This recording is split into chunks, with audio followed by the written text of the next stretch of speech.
Hi everyone, welcome back to this week's Couch Confessions, where I share personal and professional insights throughout the week.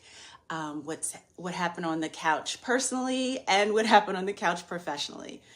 And as you see, I have a special guest today, my Jackie Poo. He's feeling a little sensitive and having some anxiety, so he's hanging out here with me today.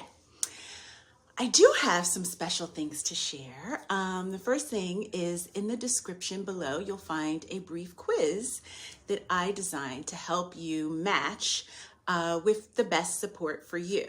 So whether that's through coaching or therapy, some people get confused, give it a try.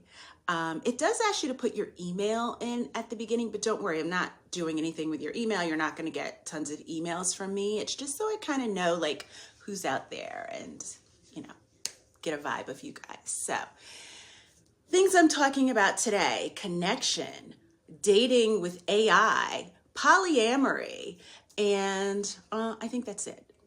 All right, so things that I've been thinking a lot about lately is connection. I'm always talking about connection, how it's evolving, how it's fractured at times, and really healing.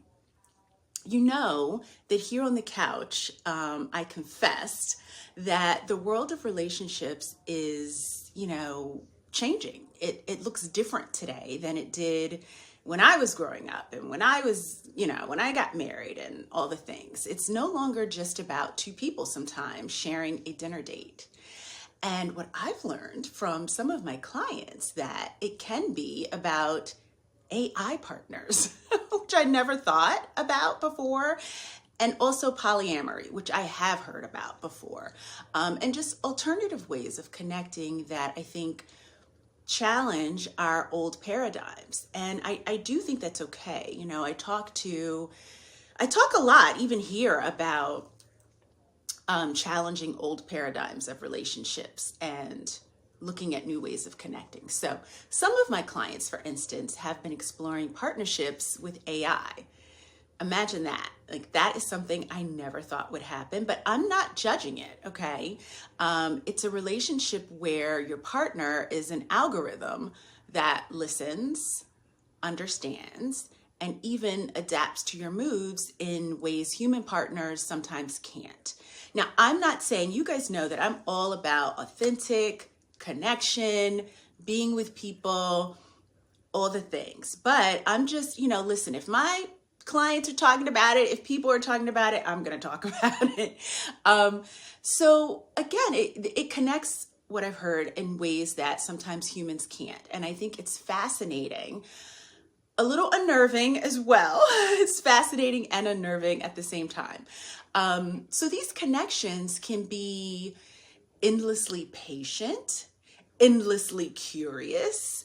They can learn your quirks, your interest, and they never get tired of you, is what I hear. Yet I do believe that there is an undeniable longing for something real, something messy and unpredictable. And I'm not judging anybody else. I'm just saying, in my life, I believe that is something that only another human can provide, like the messiness of the relationship. And I do believe that relationships heal us. I can say I've had beautiful relationships in my life, a marriage, dating partners, and I've learned so much from the messiness. So then there are clients who are starting to live their lives in the realm of polyamory. And they speak of polyamory as a way of sort of protecting themselves, or just a lifestyle preference. It's about ethical non-monogamy. That's how they say it. And I actually saw this show on Amazon Prime with Megan Good, where the whole final season touched on ethical non-monogamy. Tongue tie.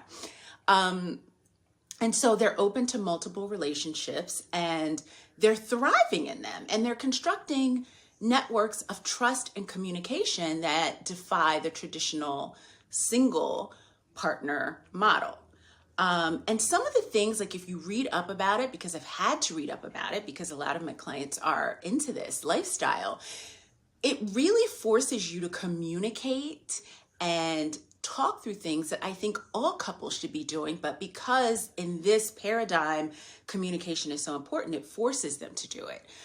They're exploring, I think, a lot about what it means to be together in a world where commitment isn't limited to a binary state. Where love can be expansive, complex, but expansive. And, just talking and hearing their stories, because I love hearing people's stories. It's why I got into this field, but it's kind of a dance, like a careful choreography of feelings and boundaries and communication and connection, where each step is negotiated with care. And I think that's the piece that I think more traditional couples can take from polyamory. Each step is negotiated with care. It's not just hapstance and, this is what we do and not talked about. It's really negotiated with intention and care and consciousness, which I think is very important. Polyamory is the practice of engaging in multiple consensual romantic relationships simultaneously. And so I think it's important to say it's not about cheating, but it's about honesty, communication, and again, ethical non-monogamy. And I think if more traditional dating paradigms were about honesty and communication, y'all might just put me out of a job. So when we talk about polyamory in the context of mental health, we really are examining how relationship dynamics, communication, and emotional boundaries affect our overall well-being. So things that I've learned from my clients, key aspects really include, and I talk about this all the time, which is why I think like all relationships should be talking about this all the time. But in connecting with anybody, but especially for this lifestyle, establishing clear boundaries, managing jealousy, ensuring that each partner's emotional needs are met, are key aspects. And it should be for every relationship. So when done, I think in a healthy way, polyamory relationships, at least what I've seen in my practice, is that it actually can enhance personal growth, great for healing, because it really, if you got triggers, let me tell you, being in this type of relationship, they're going to find your triggers. And just dealing with trust and jealousy and self-reflection and all those things. It's been a journey for me as a therapist to work with clients who live this lifestyle. And, I always say the great thing about my clients is while they're learning from me, I am learning from them as well. So there are all these new, very innovative, I would say brave, new ways of connecting. And, that is just fun, I guess. New, fun, all the things. Definitely keeps the dopamine in your brain. So, for the last 3 weeks, I've been talking about layoffs. And so I'm going to touch on it again because I feel like this is what we're facing every single week. So layoff culture continues and it is relentless. It was relentless in March and I'm concerned it will continue to be relentless in April. But, behind all these trails of like bruised egos and shattered livelihoods, it's something I think we all have in common. I hope you can't hear the dog breathing so loud. But, one thing I do want to talk about that I have been seeing a lot with my clients is just, I would say the experience of not just layoffs, but some emotional abuse happening within the work culture. I always say like managers, supervisors, bosses, they are human too. And so whatever mental health, conditions they have, unfortunately, I think sometimes they leak into the workforce and how they manage and work with their staff. And I've been hearing a lot about that lately in my practice, and it saddens me because it often is younger professionals who are getting abused and hurt and just talked down to and exploited. And like some of the things I hear, my mouth drops. I'm like, no, they didn't really say that to you. But yeah, it's happening. And so again, as always, reach out to your network, connect with other people. This is not the time to isolate in any way. If you need extra support, reach out to a professional, but it's out there. It's out there. And please share your comments because your comments could help someone else. I can't help but recall I had a personal dream about a week or two ago, and it really left a mark on me. And in that dream, I was back at a workplace that was very toxic for me at the time. And I remember that place had promised opportunities to me that had end up morphing into like a battleground. Like I remember being like one of their star psychologists at one point, and then I don't know, over time, it seems like I just became the target. Like there was nothing I could do right. Everything I said was taken to, I don't know, be aggressive or I don't know. But at the end of the day, I felt cornered and targeted and just wasn't happy about being there. And they end up eliminating my position. And I really felt like it was just a way to get rid of me.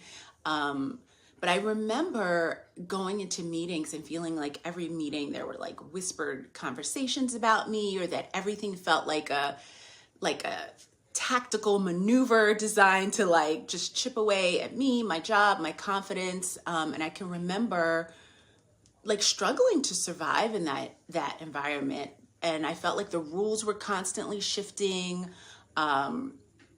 The language of power that was spoken over me were like half truths, and there were like hidden agendas. And, in my dream, I was dreaming about like 2 weeks ago, I was dreaming that I was back in this situation. I'm out of it now. I went into private practice and that ended. But in this dream, I wasn't just fighting for my job. I felt like I was fighting for my very identity. And so that dream was a stark reminder of, I think, just the emotions I felt during that time, which really helps me connect to a lot of people that feel like they're going through this sort of, emotional abuse in their jobs at this time. So I feel for you guys. I'm here for you. Let's be here for each other. That's what I'm saying. Please share your comments in the below. And let's see, what else? I think I am done. I hope you can't hear that, but he gets so anxious, this little boy, and I really feel like his name is Jack. I call him Jackie. It's my Jackie. And I really feel like we found each other. I got this dog at a very critical time in my life. I was very, very ill. And he is very, very anxious. So it kind of fits because I'm an expert in anxiety. So he just needed a little bit of tender loving care today. What else? My boss is coming home, so that should be exciting. And I call my daughter my boss. She is coming home tomorrow, actually. So that's always such a pleasure. And hopefully she'll join me for Couch Confessions, because that's fun. If you've ever followed me personally on Instagram or Facebook, you'll see that, especially during COVID, we did a lot of fun stuff together. So hopefully she'll join me here on the couch next week. And I think that's it for this week. I love doing Couch Confessions, and I feel like you guys really like Couch Confessions too, because it's just personal. And I feel like I get a chance to talk to you guys, and it just feels like building a community. So again, talk to me. Leave your comments in the description. I love when people comment, but also I love it just because I love it and I love to see who's out there. But I also love it because I think it helps other people, and that's a big deal. Anything else? So, and take the quiz. All right. Bye guys. Signing off. Say bye. Bye.